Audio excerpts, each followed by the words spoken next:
La Coupe du Monde de rugby approche à grands pas et l'Australie a retrouvé son meilleur niveau ces derniers mois. Après 4 victoires en 5 matchs cet été, les supporters arrivent confiants. La dernière fois que c'était en Angleterre, on l'a gagné, donc je pense qu'on a de bonnes chances. Ça fait longtemps, donc franchement, on la mérite. On a vraiment une bonne équipe cette année. Tout le monde s'entend très bien. Ils ont l'air d'être sur la même longueur d'onde.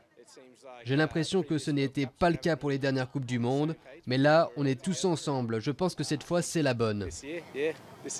Avec l'Afrique du Sud et la Nouvelle-Zélande, ses éternels rivales, l'Australie est l'une des seules nations à avoir gagné 2 Coupes du Monde à chaque fois en Grande-Bretagne, en 91 et 99.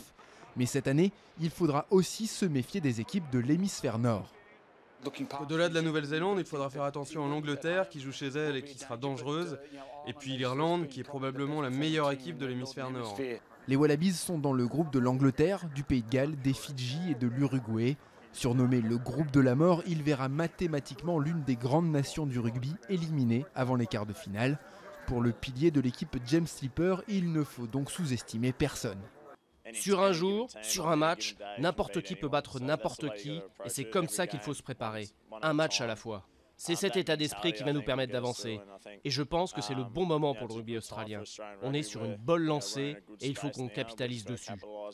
Après avoir remporté le Four Nations aux dépens des All Blacks cet été, les Australiens viennent de balayer les États-Unis pour leur dernier match de préparation. Une dynamique qu'il faudra entretenir le plus longtemps possible avec un premier rendez-vous le 23 septembre face aux Fidji.